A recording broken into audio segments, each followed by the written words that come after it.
pemisahan kekuasaan yang jelas antara eksekutif, legislatif, dan yudikatif. Nah, dalam konsep demokrasi kan seperti yang kita bahas-bahas sebelumnya, dalam konsep demokrasi kan jelas itu menggunakan konsep trias politikal ya, atau 3 lembaga politik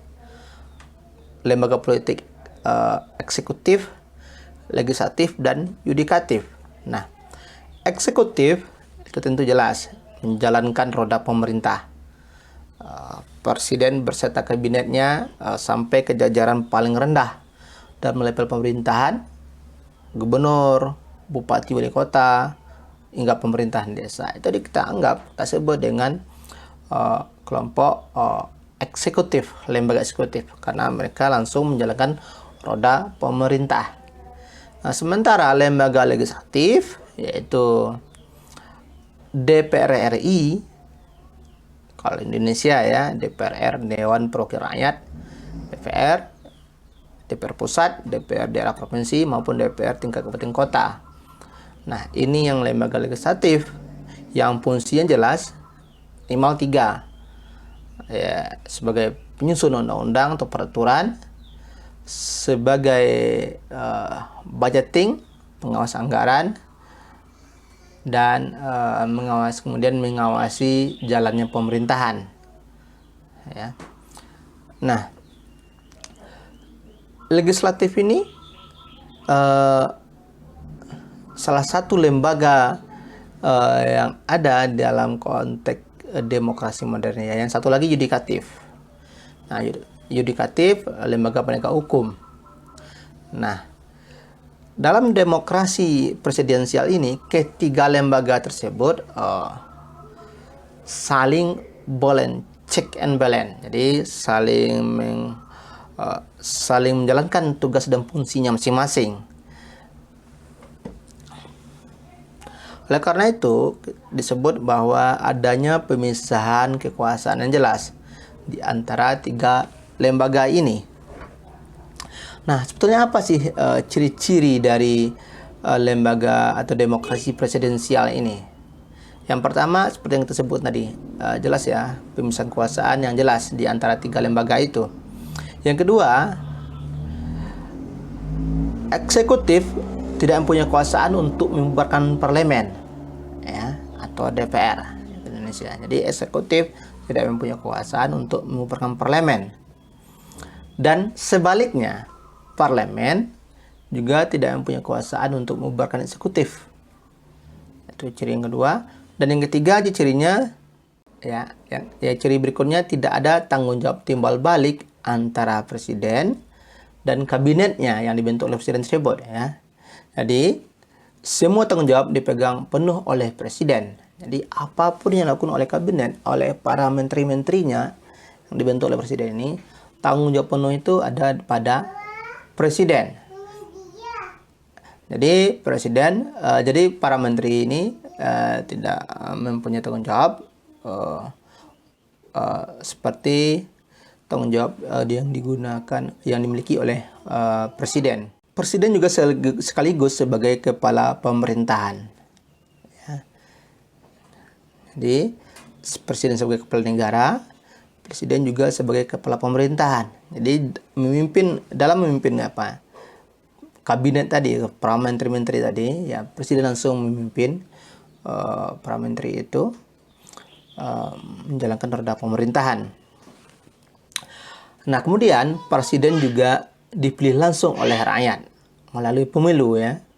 Di dalam demokrasi presidensial ini, presidennya, calon presiden mengikuti pemilu dan dipilih langsung oleh seluruh rakyat. Nah, itu ciri-ciri mungkin barangkali demokrasi presidensial. Nah, yang kedua, kita lihat demokrasi parlemen. Nah, sebetulnya dalam demokrasi parlemen ini ada hubungan timbal balik yang kuat antara legislatif dan eksekutif.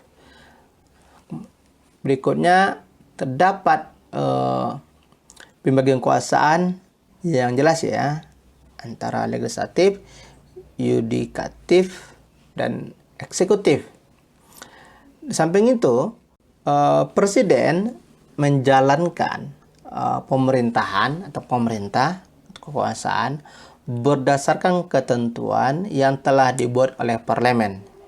Nah, itu bentuk-bentuk atau ciri-ciri dari demokrasi parlemen ya. Nah, presiden membentuk kabinet, membentuk menteri membentuk anggota kabinet. Presiden berhak mengangkat dan memberhentikan para menterinya. Ya, kalau Indonesia itu ada sekian banyak menteri ya. Atau pemerintah kekuasaan berdasarkan ketentuan yang telah dibuat oleh parlemen. Nah, itu bentuk-bentuk atau ciri-ciri dari demokrasi parlemen ya. Nah, presiden membentuk kabinet, membentuk menteri membentuk anggota kabinet. Presiden berhak mengangkat dan memberhentikan para menterinya. Ya, kalau Indonesia itu ada sekian banyak menteri ya yang bertugas membantu presiden dalam menjalankan roda pemerintahan. Nah, presiden bertanggung jawab ya kepada DPR. Ya, biasanya di akhir tahun itu ada namanya di DPR RI itu sidang paripurna. Itu dalam bentuk pelaporan pertanggungjawaban presiden kepada DPR. Ya, yang hadir situ tentu yang berpidato presiden dan ketua DPR. Kemudian legislatif dapat menjatuhkan ya. Legislatif juga dapat menjatuhkan eksekutif apabila eksekutif sudah tidak dapat dipercaya lagi oleh legislatif. Misalkan ya, eksekutif atau presiden tersebut melakukan kegiatan atau pekerjaan yang dianggap melanggar konstitusi. Itu artinya ya, parlemen bisa memberhentikan presiden. Dan begitu juga sebaliknya, jika parlemen itu dianggap oleh lembaga eksekutif atau presiden sudah tidak representatif lagi ya, atau sudah tidak relevan mungkin barangkali ya dalam sesuai dengan konstitusi, maka presiden juga bisa membubarkan parlemen. Nah, ini ya, dia saling bisa ya diberi kewenangan untuk itu ya, apabila ada salah satu pihak dianggap melanggar konstitusi. Ya, kalau Indonesia jelas konstitusi kita konstitusi kita atau konstitusi negara Indonesia yaitu Undang-Undang Dasar 1945. Nah, secara umum sistem parlemen ini diterapkan oleh negara republik dan monarki. Jadi negara monarki yang telah maju itu juga sudah memiliki parlemen ya. Dan negara republik seperti Indonesia ya jelas memiliki parlemen ya. Kalau menurut Ahmad Sanusi, demokrasi sistem tentang parlemen ini ada cirinya sebagai berikut. Pertama itu, kedudukan kepala negara tidak dapat diganggu gugat. Artinya apa? Kepala negara atau presiden ini memiliki kekuasaan yang tinggi lah ya. Diatur itu ada regulasinya, ya tidak bisa diganggu gugat begitu saja oleh parlemen. Kabinet dipimpin oleh Perdana Menteri dan bertanggung jawab kepada parlemen. Berikutnya, susunan personalia dan program kabinet dibentuk berdasarkan suara terbanyak di parlemen ya. Jadi, kabinet yang dibentuk oleh Perdana Menteri tadi berdasarkan suara terbanyak dari parlemen. Artinya apa? Kabinet apa yang harus ada ya? Menteri apa yang harus ada? Itu berdasarkan suara-suara atau usulan dari parlemen.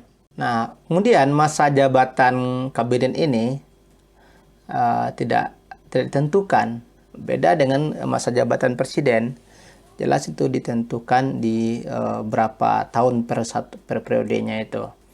Nah, di Indonesia sebetulnya pernah mengalami masa parlementer ini. Ya, ada istilahnya presiden, ada juga istilahnya Perdana Menteri. Ya, Perdana Menteri memimpin jalannya pemerintahan. yang dibantu oleh menteri-menterinya. Dan presiden sebagai kepala negara. Nah, itu pernah dialami oleh Indonesia. Tapi hari ini yang ada hanya presiden saja, tidak ada lagi perdana menteri. Yang ada menteri-menteri membantu presiden. Nah, saudara, itu jelas ya. Perdana menteri dengan menteri-menteri yang ada sekarang itu beda. Itu beda itu. Beda, jangan disamakan nanti. Kalau perdana menteri tentu kepala pemerintahan yang memimpin jalannya kabinet. Kabinetnya yang menteri-menteri tadi. Nah, kalau presiden kepala negara. Tentu masa jabatan kabinet ini tidak diatur, tidak ditentukan berapa lama dia per periodenya itu. Ya bisa saja satu saat presiden tidak suka dengan menteri-menteri atau perdana menteri dan lalu menggantinya. Bisa seperti itu karena memang tidak ditentukan. Kemudian kabinet ini bisa dijatuhkan oleh parlemen. Artinya apa? Artinya parlemen bisa mengganti kabinet atau perdana menteri ketika kabinet tersebut dianggap sudah gagal ya atau tidak mampu menjalankan roda pemerintahan. Baik saudara, yang ketiga kita masuk yang ketiga yaitu demokrasi sistem pemerintahan referendum. Baik saudara, ketika kita masuk ke demokrasi sistem pemerintahan campuran atau demokrasi referendum. Nah, sebetulnya demokrasi referendum ini demokrasi langsung ya. Artinya masyarakat langsung mengawasi jalannya roda pemerintahan. Pelaksanaan pemerintahan diawasi langsung oleh rakyat. Dalam artian ini rakyat memiliki representasi dalam menyampaikan pendapatnya. Yang ketiga kita masuk ke poin demokrasi sistem pemerintahan campuran atau referendum. Artinya yang masuk dengan demokrasi referendum ini rakyat bisa dan memiliki hak mengawasi langsung jalannya roda pemerintahan. Nah, ini salah satu contoh di negara yang memakai sistem referendum ini di negara Swiss. Tujuannya apa? Sebagai jalan untuk menghindari pemerintah yang absolut. Jadi, masyarakat atau publik itu mengawasi langsung jalannya roda pemerintahan bertujuan agar pemerintahan itu tidak bersifat absolut. Karena kan secara sejarah memberikan bukti nyata pemerintahan itu, kekuasaan itu kalau tidak diawasi, walaupun awalnya dia kekuasaannya baik dan mengutamakan kepentingan publik, tapi kalau tidak diawasi langsung oleh masyarakatnya, maka lama-lama pemerintahan itu akan bisa saja bersifat diktator atau bersifat absolut. Oleh karena itu muncullah sistem demokrasi referendum ini yang diawasi langsung oleh masyarakatnya jalan roda pemerintahan tersebut. Referendum ini atau pengawasan ini dilakukan dengan dua cara. Yang pertama disebut dengan referendum obligator. Yang kedua disebut dengan referendum fakultatif. Ya. Referendum fakultatif. Nah, apa itu referendum obligator misalkan ya? Artinya apa? Berlaku atau tidaknya suatu rancangan produk hukum atau undang-undang atau sebuah kebijakan, maka harus mendapatkan suara mayoritas dari masyarakat ya. Jadi undang-undang tersebut atau peraturan tersebut atau kebijakan tersebut akan diberlakukan, tetapi sebelum dilakukan harus mendapatkan dukungan mayoritas, suara mayoritas dari publik. Jadi diujilah dulu istilahnya ya, dibawa produk ini ke publik, dan jika mendapatkan suara mayoritas dari publik, maka baru diberlakukan produk aturan hukum tersebut atau undang-undang atau peraturan atau kebijakan tersebut. Itu disebut dengan itu yang dimaksud dengan demokrasi atau referendum obligator ya. Sementara referendum fakultatif, produk hukum tersebut atau undang-undang kebijakan tersebut dilaksanakan dahulu. Ya, kebalikan dari obligator tadi ya, dilaksanakan dahulu, kemudian baru diuji publik. Ya, apabila misalkan diuji, dia kan dia sudah dilaksanakan ini peraturannya, sudah mulai diimplementasikan aturan produk hukum ini atau undang-undang ini atau peraturan apalah ya yang berhubungan dengan konstitusi. Nah, dilaksanakan dulu, dan apabila dalam pelaksanaan itu dilakukan pengujian, dan apabila hasil pengujiannya atau uji terhadap keterimaan atau terhadap penerimaan masyarakat terhadap produk itu tidak mendukung, artinya apa? Masyarakat tidak mendukung terhadap produk itu, maka produk itu harus direvisi atau dicabut ya, tidak diberlakukan lagi, atau minimal produk itu direvisi lagi baru diberlakukan kembali. Itu bedanya. Kalau obligator, dia minta dukungan di awal kepada publik. Kalau misalkan itu publik mendukung mayoritas, maka produk hukum tersebut, undang-undang tersebut bisa berlaku.